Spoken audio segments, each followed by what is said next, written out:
Summer routines live or die by how easy they are. And honestly, if something takes too much effort, I'm out. That's why Groons is my go-to. It's my one daily pack of gummies covering my greens, vitamins, and minerals. Plus, it has 6 grams of prebiotic fiber, which is more than 2 cups of broccoli. No mixing powders, no giant pills, no hassle. I just rip open the pack and I'm done. They taste good and they make it easy to stay on top of my health, even when life gets busy. Save up to 52% with the code PODCAST at Groons.co. That's code PODCAST at GRUNS.co.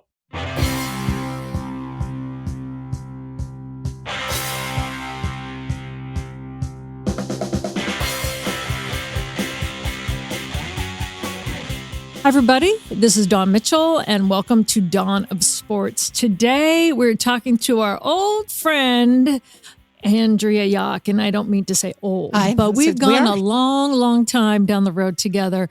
We'll be talking about Minnesota Aurora. We'll be talking about International Soccer World Cup. We've got so much to talk to her about. That's all coming straight up. This is Dawn of Sports. She's Dawn Mitchell from Fox 9. This is TalkNorth.com.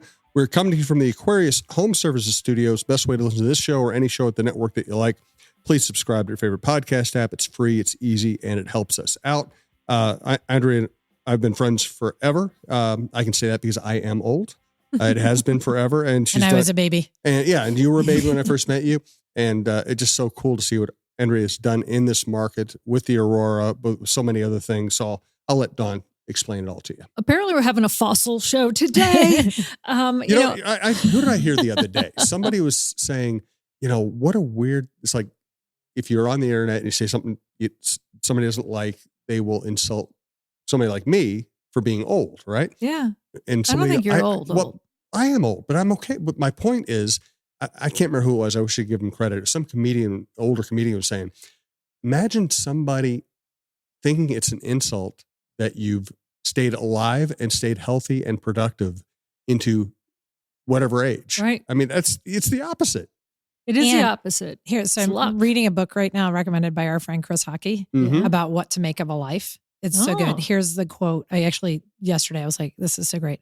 It's about keeping the fire burning long and late, even growing hotter and brighter as the decades click by.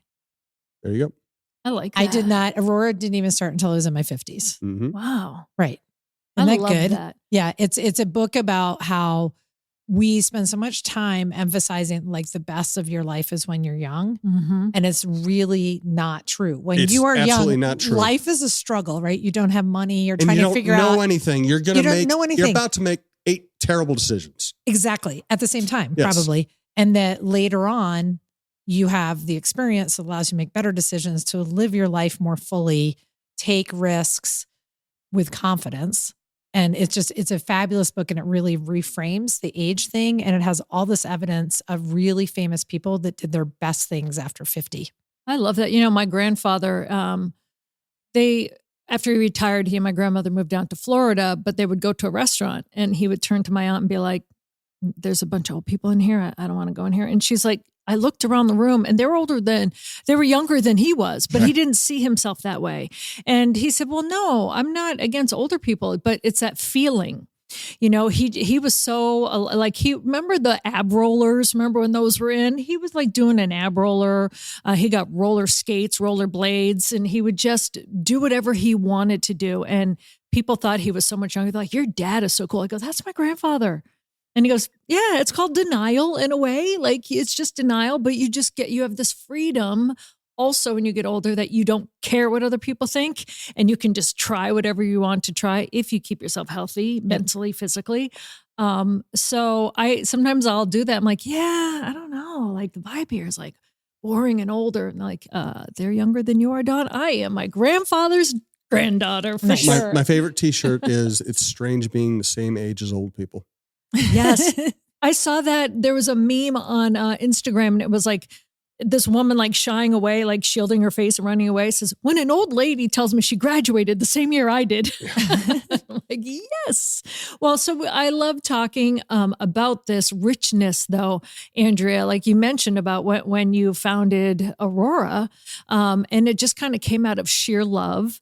And we've talked about this in the past, well documented, that it was during COVID where, some people's goals were just surviving or finding recipes. And for me, I wanted to find an adult beverage that I could actually have, because I'm boring. I'll have a glass of red wine and that's it. And then my friends always had like adult drinks, like a Manhattan. So, and you're like, yeah, well, I'm starting a soccer team. And I was like, wow, okay. From that moment where I think we were in that diner in St. Paul with our masks on, no one else was there. I think the tables were so far apart. And you were telling me about this dream that you were starting to dig into, to now you're 5, and the success that not only you've seen with the team, but alumni, players, and people on the team going to USA Soccer or going to play professional. Do you ever take a moment as the co-founder, now on the board of directors, after you got this up and running, do you ever take a moment to appreciate it, or do you always just see the work that still has to be done? No, I definitely have moments where I appreciate it, especially right now. I'm back working on international soccer around the United States. And when people know me from Aurora on the bigger stage, that is always, it takes you a moment of like, wait, you know who we are? This is so cool. And even last night I was watching a USL Super League game with our former head coach, Nicole Lukic, is the head coach now in Spokane. And we had 3 Aurora players starting at a pro level. And Brianna Scurry, the famous, I think the only female soccer player to come out of Minnesota and make the U.S. women's national team, she was at the game. And Nicole texted me afterwards. And I said, well, did you get to meet Scurry? She's from here. And Nicole said, I did. And she said, oh, you were the Aurora head coach. And so Brianna Scurry knew who we were. Wow. And so when those things happen, now, I may have done some stalking of Brianna Scurry at various conferences, as I'm known to do, and as some would call it bullying. But it is when we're recognized at that level for truly just being a pre-professional women's soccer team, it is incredibly rewarding. Well, I think one of the number one things too is that you had that background in how to market and how to coordinate things and get that groundswell going. Remember before, you're like, I'm sending out all the press releases, but people don't know who the press person is, and they're going to be shocked when they find out that it's actually me. You have to have that background to get the interest, to know how to get that groundswell going, but then you have to back it all up. Right. And that's both. Then that's where we could have never planned for the fact that we turned out to be a really good soccer team. So even I was talking to somebody the other day about Sarah Fuller. If you remember, we signed her as our very first player. It blew up across the country. I was getting texts saying, you guys are on the ESPN ticker, as this team. And part of it was, well, can Sarah actually play soccer, right? Or is this a stunt? And she was amazing. She was such a good goalkeeper. We went to the championship game our first year. She was 0.01% off of being the goalkeeper of the year in the league that had 44 teams. And so we've also been incredibly, the soccer has backed up the marketing. And so we do get accused, I get accused of marketing FC. Yes. Okay. The team is really fun and we do a lot of really cool things. We do a lot of really important things, as we've done over the last few months around immigration and supporting our community. But then we also play really great soccer. And so the combination has allowed us to succeed far beyond what a good marketing plan would have done. Well, Jim, you know this too. When you have a team that's not going to be of the right out of the gate professional, right? You look at the St. Paul Saints. You have to make it fun. You have to market it. I think right away you knew when you and I would talk that Aurora would have some level of success, but you were always blown away by the difference it made in the community. So for someone that has seen it all, what was your take on that? I think Andrea hit on it. It's great to do something for all the right reasons. It's great to be on the right side of history. It's great to do the social justice stuff. That's the important stuff. But you also got to have people show up and buy your merch and get excited. And the fact that you've won right away and continued winning, it made it rewarding. It rewarded everybody who wanted to be there for the right reasons. And so you added a layer of sheer enthusiasm to what was already a really cool thing. Because, I walked around your games and people are there for the right reasons, and they might be wearing, rainbow t-shirts. They might be have hats and, WNBA sweaters on, everything else. But when you're winning too, and in a great setting. So I do give the credit to the Vikings and the Wilfs for helping you, have a place at 5,000 seat in a beautiful setting. Yeah. Free parking, very comfortable. So it all tied together beautifully. And listen, if you had struggled out of the gate, or if you hadn't had a great record, I think it still would have worked. But man, it made it easy. Yeah. And I think the combination of all the things. So if you win, but it's a terrible game day experience, right? The fans don't come back. If it's a great game day experience and you lose, maybe they try you one or two more times, but otherwise they're like, well, let's just wait and see if the team turns things around. But when you have a great game day experience and your team is winning and you feel good about your team, right? You're proud to wear your team, then it all makes it all easier. And then everybody brings their friends. And that's really where it's very hard to replicate another team's tribe. You can't replicate the grassroots of what happened with Aurora. It's something that you can't pay for. You cannot pay for neighbors to invite their other neighbors to please come try this thing that I went to last weekend. And it was really fun. And I think you should come too. It doesn't matter how much marketing you do. You can't make that happen. And if you look around Minnesota right now, you can see the teams that are trying to make that happen, and it doesn't happen. It is organic. And on top of all of that, someone who basically watches 40 hours of sports a week, whether I want to or not, we are getting scammed in so many ways. You got to have every app to watch every game. They're basically hiding important games from you and making you go pay extra for that app that used to be on cable. And now it's making me crazy. And wherever you go, you're going to watch, 20 to 30% of the game is going to be ads, and there are going to be ads hidden within the game on top of the actual ads. And to go to an Aurora game and just watch soccer for hour and 45, hour 90 45, minutes. 90 minutes. Yep. It usually lasts about an hour 45 to 2 hours. And it's just a really pleasant experience. And you're not getting bombarded by all the ads that you're getting bombarded with in every other pro sport. And I'm going to sound a little old right now, but wow, is the music getting loud at some of the games? Oh my God. I know. I go to concerts. I love loud music. I will blast loud music, but some of these games, it's like, could you guys turn it down a notch? And I can't quite understand who it is that is demanding music at that volume level. Because it's not me, and I'm a season ticket holder. Right. I don't get it. And that is one thing I don't like about, high level professional sports, whatever you want to call them, is we've gotten to a point now where it feels like every arena does the same thing as every other arena in the league. And the competition is who can do it louder. Yep. And I feel like it's this, you have to have a good time. You have to be rowdy. You have to be, and I like just kind of sitting there watching the game. Right. Or if you're bringing friends, you like to kind of catch up. So, and the other thing too, that we are very grateful for is because of everything you just said about apps and how hard it is to find the sports, our partnership with Fox 9, our games are free over the air. And the difference that has made from a PR standpoint and a marketing standpoint, we have a high quality broadcast. We invest in a 4-camera shoot and a 2-person broadcast booth, which a lot of teams that are higher than us do not do, so that you can watch the high quality game from home if you choose not to come or you can't come to the game.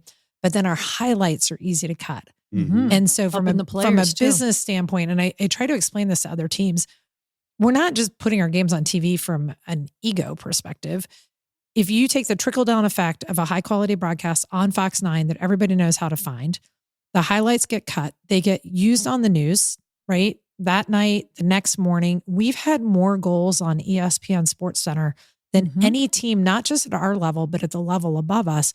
I think we may have a hidden community owner that's a producer at ESPN that I just don't know about.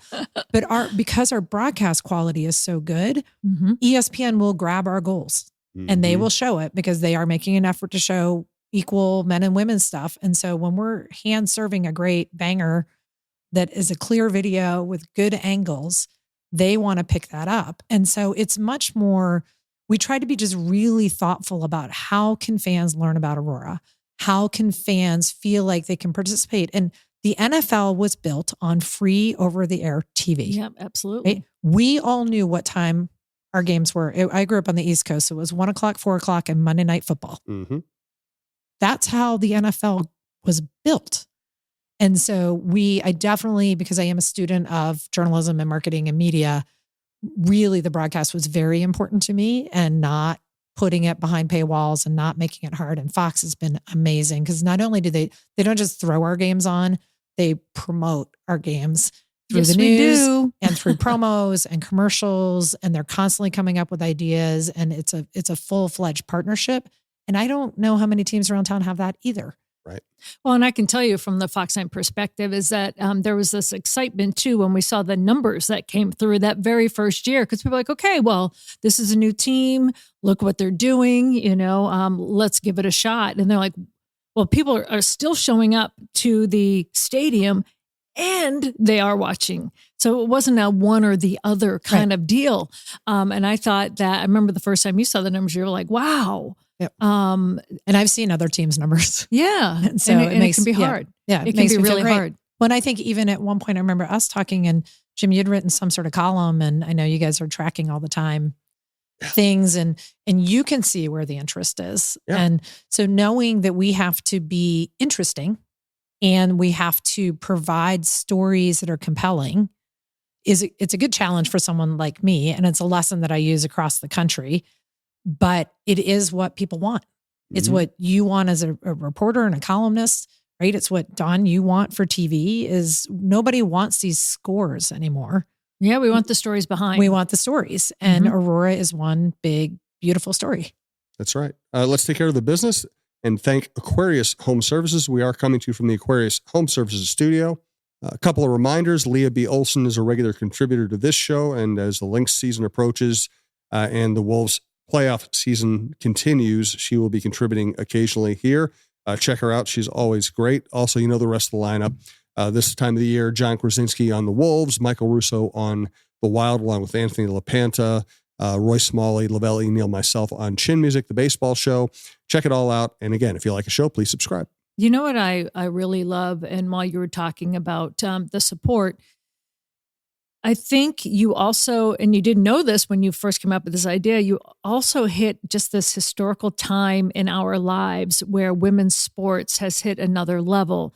And, like Caitlin Clark was in her college years, a couple of years into the Aurora becoming in their prime for year 5 now, which I can't believe is already here with us. But I just find it to be amazing, the support too. Carly Knox from the Lynx now on your board. Yeah, and Carly and Cheryl are actually investors in the team. Put their money where their mouth is. Yeah. Money where the mouth is. And that's what I'm saying. It's not just like, oh, we have to because this is a female team. They love it. Yeah, and I got to tell you, having Carly on board meetings. Yeah. Oh, it's amazing. What does she contribute? What have you learned? She has so much experience. So whereas my experience is really on the marketing and how to make a lot of noise, and I'm good at making noise, Carly is so smart on the business side of things. So I'll toss out ideas, and then Carly will immediately go to, how are we going to do that? What is the benefit? Is it going to drive revenue? Is this the right thing for our audience? So she gets right into the nuts and bolts really quickly, because my ideas are only great if they can actually be executed. Gotcha. If they can't be executed, then it doesn't matter. So Carly's business acumen on the board and her passion for our team, their season ticket holders, they don't get out as much as they would like to, but Carly played college soccer. Yep. And so their passion, her and Cheryl's passion, you've seen Cheryl wear Aurora t-shirts on the sidelines, and it's invaluable. And we're an unpaid board. Everything is volunteer. So to have someone who's as busy as Carly, and some of our other board members, Beth Wozniak is the CEO of Invent. That is an international company. Wow. And she's been amazing. So having that brain power, and in the last year has gone from us being a volunteer organization run by, people who were the founders that believed in the idea to an actual real business. And those women have really helped us. And what I find impressive too is even from, we'll call it your humble beginnings in year 1, that you have people that kind of come back. Like Jen Larrick was an assistant coach and now she's the head coach. But talking to Sarah Hassoun recently, your president now, who had been promoted. Like I said, it feels like you've been here forever, only a little bit over a year. It's almost 1 year not even, this week, actually. Yeah. I always said a little bit over a year. She goes, not even. And she was chief of staff, now president. And I learned from her, and I did not know this, that she knew you and the other people on the team beforehand, because she's the one that basically went in and studied what made Aurora tick and what made it be successful. And, she went to the Global Sports Initiative from Harvard. So it's a little smarty pants too when it came to it. And she said that she was just blown away by A, how the team was run, but B, how it was real, the emotions in there, but how it all she said the whole thing, that it was almost a no-brainer to circle back and come back here. That must make you so proud, because that is what you built this team on. Yeah. And part of what Sarah's research did for us our first season, which she volunteered to do, by the way. Wow. We didn't pay her. We couldn't pay for those things in those days. It was a survey, right? She surveyed the players. Yes. With a series of questions. It was anonymous for the players so they could speak freely. And, we didn't know what we were doing. Uh-huh. None of us had ever run a sports team. And certainly, I didn't even raise girls. I have 2 boys. So it was, is this as good as we think it is? Or does it just look good and then you get under the surface and it's really not? And part of what we learned was the players, one, it was as good as we had hoped, that the players really understood that what we had provided for them as far as an all-female medical staff, the Vikings facilities and Twin Cities Orthopedic, that they were feeling it. They understood it was great for them. But also we saw things like they really appreciated that the founders were around. Yeah. That they could see us. I know there's been a lot of stuff written right now about Tom Pollad being very present with the players. And the players, I was at a dinner the other night and Justin Morneau and Tom were chatting, and Justin was saying that they like having ownership around. That's not something that you necessarily see, because sometimes when ownership is around, it's not for good reasons or it's for their own personal things. But the players said, no, we liked knowing who was running the team. We liked knowing that you all cared, that you offered to help us with our next careers. And that all these things that we had put into the team because we thought they were important, the players truly valued them. And the one thing that came out of that survey, which was really important and we were able to change, was the players said it was a lot of pressure. It was more pressure than they ever had expected. Most players at that level play in front of their grandparents and their parents and their cousins. And so to walk into TCO, our very first night was 6,500 people. And they were like deer in the headlights. We tied that game. Nicole Lukic will forever be angry about having tied it. But our players were just as shocked as Green Bay. And they said that we needed to provide more mental health support. And so in year 2, we hired a mental health skills coach, and we have had mental health be a part of the team. But if you think about it, you are taking young women who have never played on this level before. You're putting their games on TV. You come out to media day, and we're incredibly grateful, but we will have a full assortment of media out there doing one-on-one interviews. You're shoving a camera in their face post-game, whether they had a good game or a bad game. So we do the media training, right? All of those things, we need to help them be mentally prepared. And one of our goals is that when they leave Aurora, they have picked up skills for life, whether they're continuing to play soccer or not. And the media training, they have told us over and over again, helps them in class, helps them with job interviews, helps them when they're going to try to get onto a team. And so that was a really awesome part of the survey. And learning about the mental health was something we were easily able to fix. Sarah also said what blew her away is, she said, I did surveys in other teams and there's always some bad, and you're like, okay, these are learning points. The pressure she didn't see as bad. She saw it as that would come with the team. Pressure is a privilege. Right. But also that would come, right? Because everything that you said, also you do like the game day introductions, and you're running into a roaring stadium. But she said never before in her career, before or after, has she said every single one was positive. Yeah, no, every single one. Because there wasn't anyone going, I didn't enjoy my experience. Yeah, and you saw how many came back. But the thing about the pressure, which is interesting, speaking of Sarah, is we've been very aware as we're trying to hand this team over to Sarah and the front office that there is a lot of pressure. Yeah. And she and I have talked about that, right? We've created this beautiful thing that no one expected, that we made up. And now we're handing it over to our front office for the very first time, trying to get the founders out, trying to get the board out of the day-to-day. The coming into a team that is losing and bad and the stadium is empty, not a lot of pressure, right? If you can get 1,000 more people in the stadium, then you are a hero. We are handing over a team that has been very successful in a Never market, lost in the regular season. in a market that knows us really well from on the field and off the field. And that's a lot of pressure on Sarah and our front office. And so we're trying to also be very aware of the fact that our standards are really high. And there's something about working as a volunteer for free on a passion project that is almost unrealistic to repeat when you're a staff, right? You're never going to work as hard, or is not even as hard, because they work really hard, but there's something different about it when you've started it yourself. Yeah. And so that is something that we try to recognize as well, as the pressure continues to mount on this team and on Jen. We need to win the championship. We're not shy about that. It's the one thing we haven't done. And that's a lot of pressure too. Again, if we'd been losing, no big deal. But we haven't been. And that's the one thing we haven't gotten yet, is that trophy. And that's one thing that we can open up Pandora's box when it comes to even the Lynx. If they could get all the way to the championship game, if they don't win, it was a horrible season. Because they've won championships. Championships are expected because you guys are so successful in the regular season and have gotten to the championship game and just haven't gotten there to win the championship. It's now expected. That's kind of hard to live up to that for whether it's the head coach, whether it's president, whether it's the players, right? So how do you alleviate that and still allow them to play with joy without it being like, we can't lose a game in the regular season, we'll be the first team to do that? That can be a lot. And it's funny because that is a push and pull between marketing and actual soccer, because of course I want to say everywhere, undefeated in the regular season, but that does put a lot of pressure on the players. And even during the season, last year, Jen was like, hey, can we not put on social media 7-game winning streak, 8-game winning streak, because it does ramp up the pressure on everybody. And I think it's a little bit like a no-hitter in baseball. Like, at what point do you talk about it or you not talk about it? Like, we all know it's out there, but do you say it out loud? And does saying it out loud actually make it right? Do you believe in jinxes? Do you believe in jinxes? Right. So there is a whole thing around it.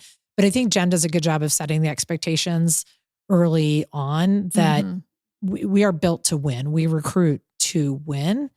But we have a whole new squad this year. So it'll be really, and we only have 2 returners, I think, because so many went and signed pro. So this will be the first time we've had a full roster turnover. And it'll be interesting to see, does the personality of what has been Aurora continue? Like, is that the foundation and identity of who we are? Or does a new group advance it, do it slightly differently while still getting the results that everybody expects? Well, we had one of your returners on not too long ago, within the past month, Jelena Zbilic, and she's so excited, not only coming back, to be part of the 5th year here, but also returning from knee surgery. And she's just so excited also to take that personal leap where she has to be the leader. She does. Yeah. And what do you like about someone that said, I'm going to fight through it and I'm going to come back and I'm going to be that person? Yeah. I mean, first of all, I really hope that an Aurora summer helps her get back to her goals of going pro. She was really close to signing a pro contract when she got hurt, which is so heartbreaking. But it can turn into something positive. And so I'm hoping that she will be strong and still get to where she wants to go. What I think is going to be great about having Jelena in the locker room is those younger players who maybe aren't quite our vibe. She will be able to pull them aside and say, hey, you know what? We don't really do that here. Or someone who says, I'm actually going to pick on her because she's not here anymore. When Dejanay Carrington first signed with the Lynx, and remember, she went and do the post-game dance. Yep. Oh, yeah. Yeah. And everybody was like, no, that's not what we do here. We dance. Yeah. And after the first time when she just got destroyed on social, she then danced. Yes. And I don't know that she was ever really into it. Yeah. That is sort of the vibe. It's like, no, this is how we do things. And so I think having Jelena in a leadership position, be able to pull a player aside and say, you know what? That's not okay. We all do go out to autograph Allie even if it's cold and it's late and we're tired, we all go see the fans. Like you don't get to sit it out unless you actually have a fresh injury and you need to get treated. Everybody goes. And we don't skip media training. We don't skip media day. We don't do those things. And so I think having Yelena help coach that we're a unit and this is the Aurora way will be really helpful. Yeah. What are you looking forward to most? 5 years has flown by, I think. For you, it might feels like 10, So, ever since COVID, my timing is way off. I either feel like it was 20 years ago or yesterday.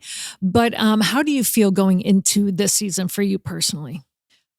It's going to be interesting for me because I don't know everything that's happening. So I will be coming to games a little bit more fresh than I ever have, where I knew every detail of everything. I don't quite know yet if I'll need to get there early or if I will actually ride with my husband and experience, arriving at like a game fan. an hour like a fan. You're not going to be able to handle that. I know, I don't think so. I actually already know I won't be able to do that. But the home opener is my birthday. So wow. May 21st. So I'm kind of excited about that. Tracy has Tracy Perlman, who you've had on the podcast before. Yes. Yeah, she's got some ideas about me having to wear a sash. And I think a tiara must be. Yes. Why does she want me? She told me that yesterday. She wants me to wear a crown. Because it's a must. So I thought the tiara was just implied. Yeah, apparently. So I'm excited. That'll be fun. I'm excited about is that I don't have to solve any of the problems on game day, and I can do the thing that I love most, which is running around and saying hi to everybody, swinging up through the press box and saying hi to people, checking in on fans, seeing if they're having a good time. But then if there's a giant spill somewhere or, a pole breaks off the railing. Not my problem. And There's so joy in that. Yeah. So I think that's going to be really fun is that it's like, oh no, I'm not on the radio. I'm not on the group texts. I'm not on anything. I can just show up and thank people for being there, which is my favorite part. And before people say, well, with all your free time, what are you doing? What people should know is you are traveling the country promoting international soccer. We've got the World Cup on the horizon. Can you explain to everyone?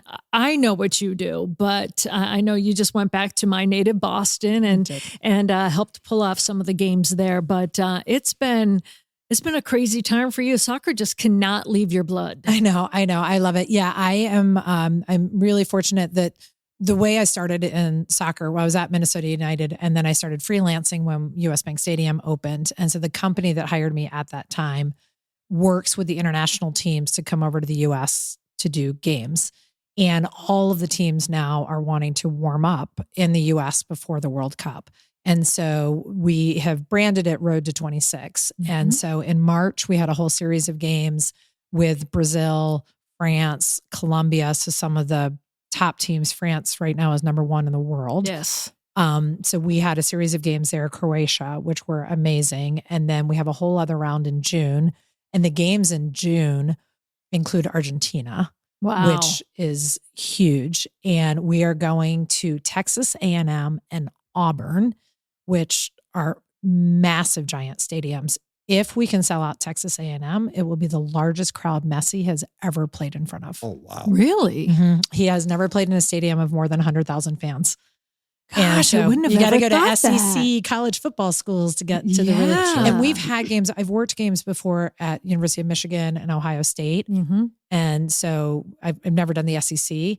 And so my job is marketing, as making a lot of noise and selling the tickets. And filling that stadium. We have 6 games between June 3rd and June 9th, and the World Cup starts June 15th.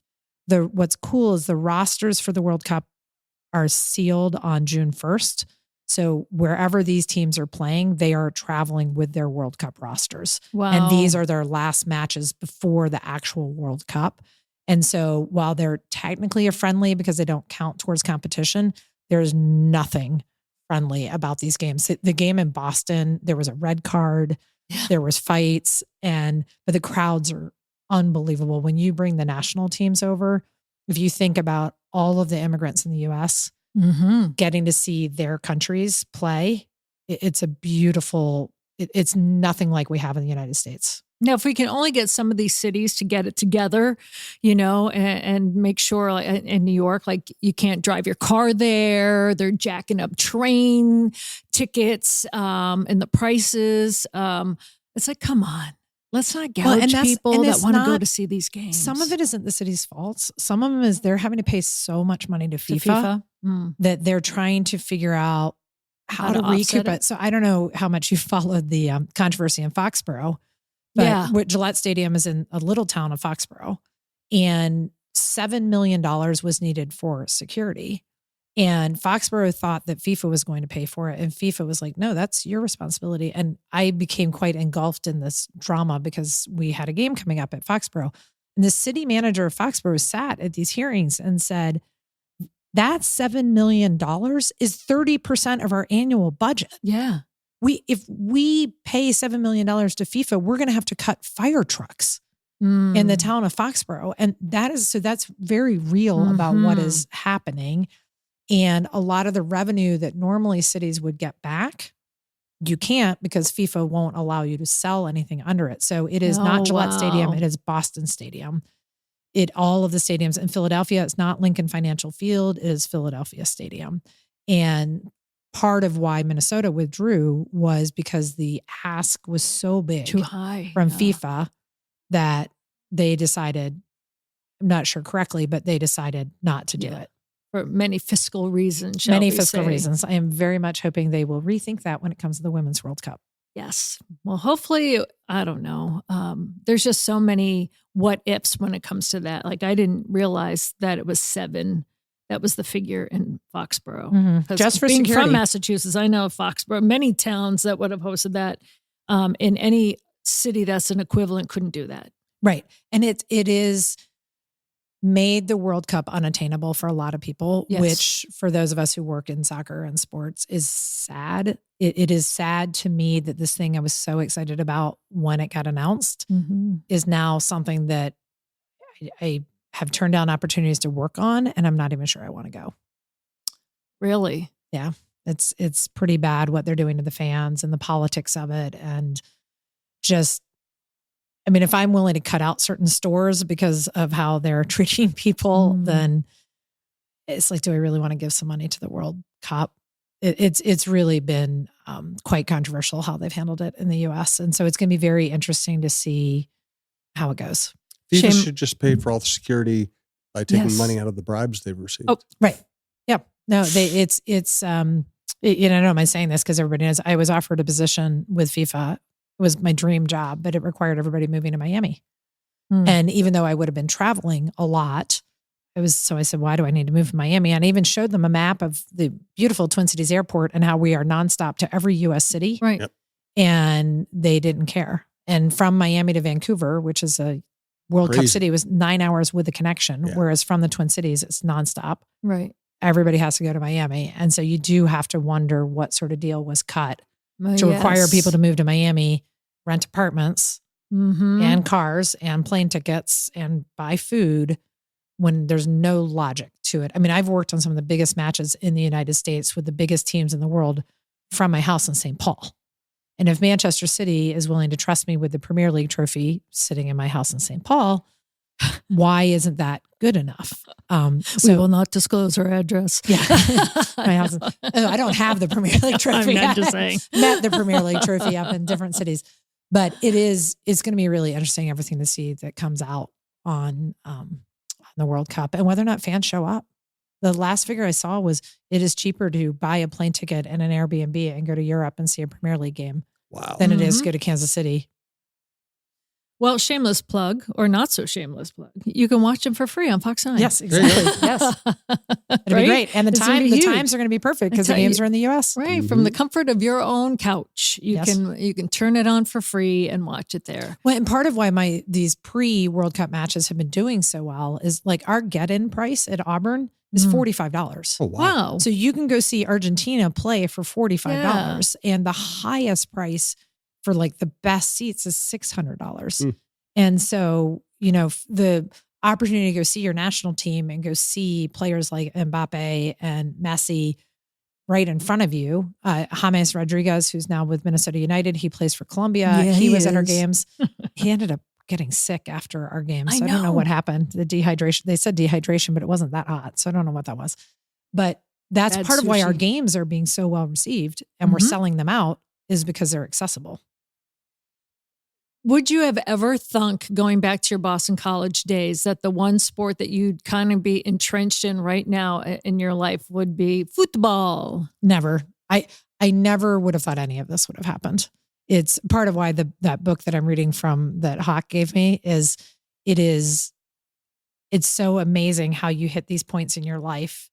You don't know which way it's going to go. And then it ends up putting you in something that it turns out you're really good at. And you had no idea you were going to be really good at it. I mean, I came out of school, Jim knows this because he knew me then. I came out of school wanting to be a sports writer. Was all I wanted. I just wanted to be a beat writer. And I was a good writer, but it turns out I'm better free flowing in the marketing universe. But I loved writing, and it was all I wanted to do. Is all I did at BC was I wrote for every sport, and that was all I cared about. And to now be here standing on a field with, I mean, our game in Boston, the entire roster of the Celtics was there. The governor of Massachusetts, the Atlanta Hawks, because they were in town to play the Celtics and had the night off. Most of the Patriots, the New England Revolution, and who knows who else was there because it was the hottest ticket in Boston. Yeah. And I'm standing down on the sidelines. I was in charge of the governor of Massachusetts that day. She could not have been more gracious about Minnesota, by the way. She loves Minnesota. And you're looking around. Most Massachusetts people love Minnesota. Yes. It's this strange, bizarre rabbit hole I could go down. It's like, I know. I knew I that think there's even a lot growing of up. similarities There between are the a lot of states. A lot of similarities. similarities. Yeah. But yeah, you're standing there in a stadium and you're looking around and you're thinking, I view myself as I'm just a soccer mom from Minnesota. You know, it wasn't that long ago. I was driving carpools to Blaine and worrying about if everybody had their cleats. right. And to flip it and now be on the side of it. I joke with my friends sometimes like, I don't really know anything about soccer. And they're like, that's just stupid. But deep down, I don't, right? I didn't play the sport. And I will be frequently reminded that most of the CEOs of the teams also did not play their sport at a high level. Otherwise, they would be throwing the football and not the CEO of the team. But there's something about being female that you're like, oh, I didn't play it. Maybe I don't know it that well. And my guy friends will be the ones that'll correct me and say, That means nothing. it means nothing, right? And I know more about the sport and granted the business of the sport, but also the sport than a lot of people. And I never would have expected that. Remind us of what that book is again. It's called What to Do with a Life. What to Do with a Life. Yep. Well, if you Jim Collins is the author. Jim or Tim? Jim. Jim He wrote the Collins. From Good to Great Oh, okay. book, and Yep. this is his next one. Oh, okay. I'm going to have to write those down when.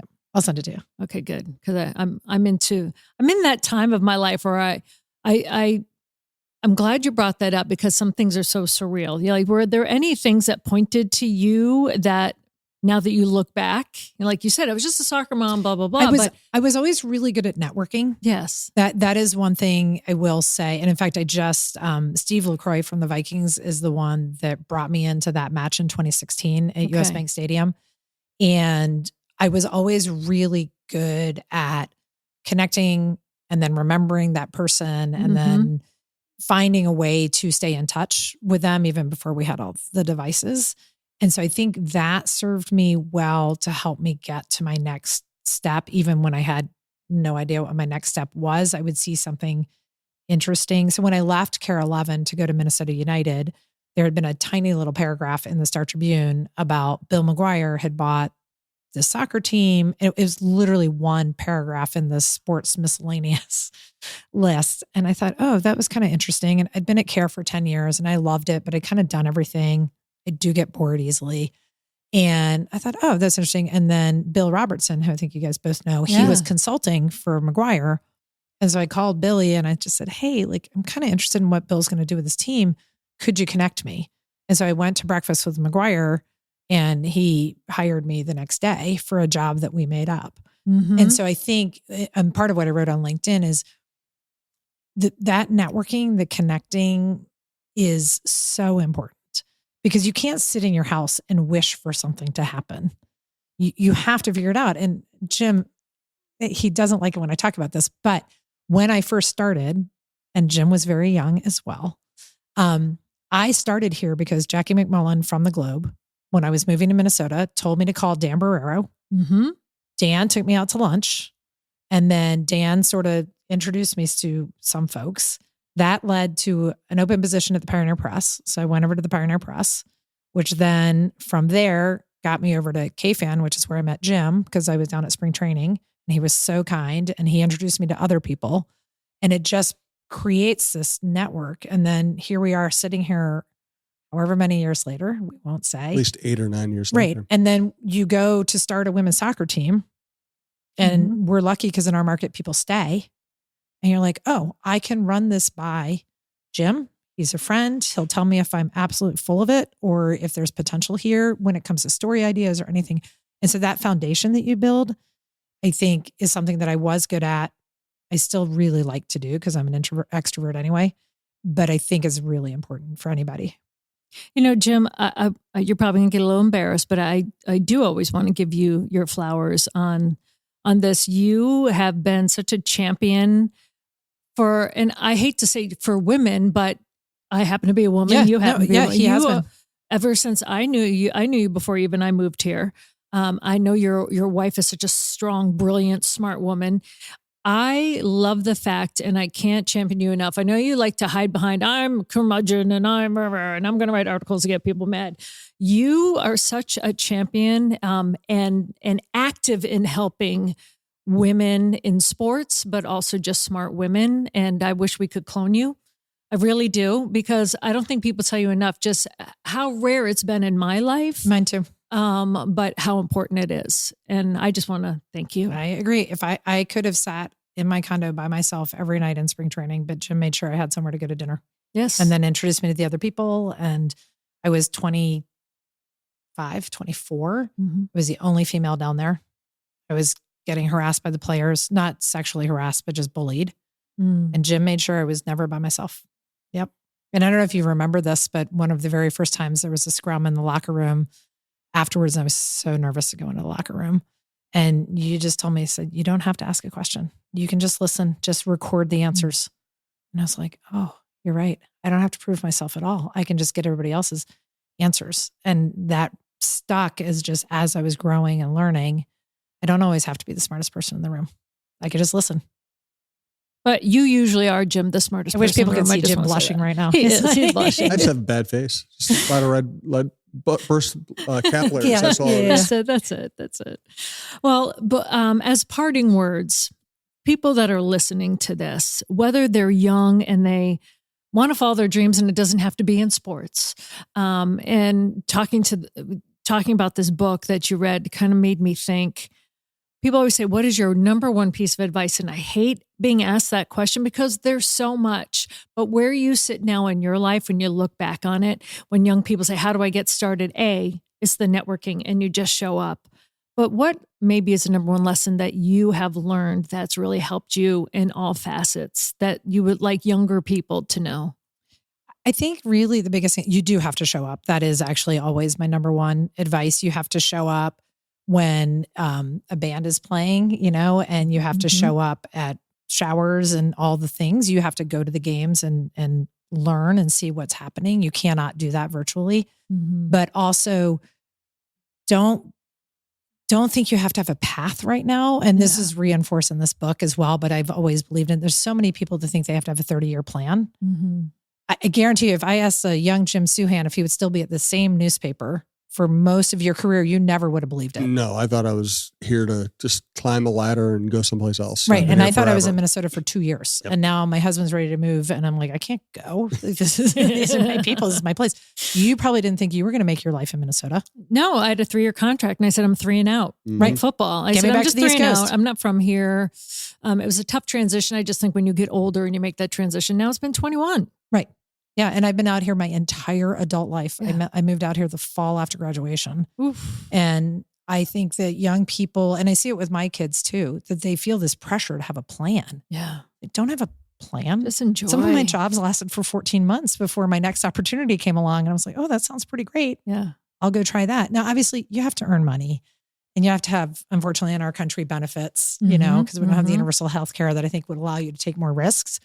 But don't worry about 10 years down the road because life is going to happen. And what you think is going to happen in your head is definitely probably not the way it's going to go. And be open. I never thought, and this is a whole other episode, I never thought I was going to cut back when my kids were young. I thought I was going to be the woman that was going to go full time my whole life. And then Ryan was 6 months old and it was a Saturday morning and I was handing him back over to Steve to go work at the 3M Open or the LPGA or something. And I remember thinking, why am I doing this? I had this baby on purpose. You're right. Right? He wasn't a surprise. Yeah. And all of a sudden feeling like I couldn't keep working full time. And it took us a while, but eventually we were able to make the adjustment for me to go 4 days a week. And it was really hard because I thought my career was probably over at the time. People weren't doing flexible schedules. I was very lucky to find Care 11 where they accepted me as 4 days a week and honored it for 10 years. But that is absolutely not the path I thought I would have ever. I never thought kids were going to be important to me. And then suddenly I wanted them. I didn't think being home with them was going to be important. And suddenly I did. And so I would say that young people should not just worry about like the next month. Don't be a little more about flexible too. Be more flexible. Right? Be more flexible. I think Leah B. Olson, we had her on. She said the same thing.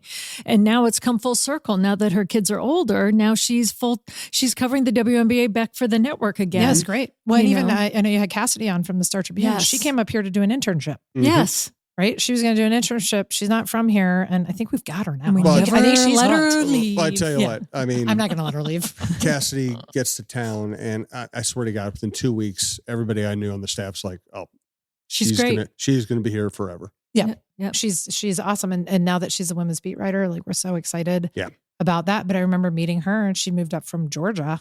I remember one of the first times I actually had a conversation with her was at an Aurora game or practice. I think it was a practice or media day or something like that. And we just had a minute standing there. And I said, "What do you want to do?" She said, "Well, this is going to sound weird and I don't think it can happen, but I think I want to be a women's sports reporter." And I said, "Okay, we can make that happen. Yeah. You don't have to go anywhere. We can do that right here." And one of the reasons she chose to come to Minnesota was because we had women's soccer. Yeah. She's a big soccer fan and she wanted to go somewhere where she could cover women's soccer. Yep. And so, so as soon as, of course, I heard that, I was like, I'm never letting you go. No. You know, just such great advice about not like just kind of putting blinders on and having that 5-year plan. And when you were talking, kind of likened it to when I had some of my interns where, say, Fuzzy Zeller or Tubby Smith. And I remember I did this to my interns. One was Jamie Erdahl, where they had these questions ready. Because I said, "By the way, you're interviewing that person today." And they're like, "What? I thought you were." I go, "No, you are." And they had their notebook of questions. And then at the last minute, I go, "Hold on a second." They go, "Yeah." And I take the notebook. And the sheer panic, right? Well, I go, "No, listen, you know what you want to talk to them about. Listen to their answers." So you're basically telling young people in life, kind of have a framework of what you want, but then listen to the answers because that's even better. The stories, when you listen to what people say, your story, Jim, you know this as a columnist, will take a left turn or a right turn, and it's even better than what you initially imagined. And it helps you avoid mistakes too. If I was offered a job with the Vikings at one point in my career. The boys were young. And I really wanted it. And I was like, I'm going to do it. And then my very last conversation with them, I said, and this was well before the Wilfs. So I want to be very clear. The Wilfs do not expect this. But my last conversation was, okay, so I just want to be clear that like, if we have a game on Sundays, like I don't have to come in on Mondays, or I can come in late on Mondays, stay home with my kids. And the person who was interviewing me said, "Andrea, this is the NFL. Mm-hmm. Do you really think that's going to happen?" And I felt the bullet. I can still remember standing in my kitchen, the bullet whizzing by my head because I was so close to accepting a job where I would have never seen my children. Mm-hmm. And I heard that and I was like, this isn't going to work. And I turned him down. Yeah. And he couldn't believe it because I had every buy sign there was. And then he said that one sentence and I was like, oh, okay, that's actually how it's going to be. And I know it's not like that anymore. But at the time, my boys were young. It's 20 years ago. It would have been a disaster. But in many respects, some places are like that, and not in a harsh way, but that's how it goes. The NFL keeps I'm working going, a lot. you know? Yeah. We're all working a lot right now, but at least it's flexible. Right. Yeah. Well, Andrea, thank you so much. I could talk to you forever. I'm just so excited with this new season coming up for Aurora. May 21st, May 21st, your birthday. my birthday. Yeah. Also my youngest daughter's birthday. Oh, nice. My youngest daughter who's about to give me my first grandchild. Jim, is this the one that just got married? Buried the lead. Yes, she got married. Yeah. Yeah. Oh my goodness. Year and a half. I'm bad with timetables. Okay, about a but year and a half yes. ago. Oh, Yes. exciting. Yeah. What's the baby going to call you? Have you figured that out yet? Whatever he wants. Yeah. Oh no, I think we need to crowdsource that and vote. We're going to have to get that to a vote. That's right. Yeah. That's well, right. you know, we are very congrats. family friendly at Aurora. So if they're visiting, you can bring babies to that's games. Awesome. We'll do that. Yes. Well, that's awesome. Well, congrats to you, Jim, and congrats, obviously, to Andrea for forming this beautiful thing that not only has brought joy, but it's also brought awareness where mental health is at a forefront, where civic and political community, everything, you're allowed to express yourself, and young women are finding their way, and young boys are coming out to these games and supporting their sisters and just loving it as well.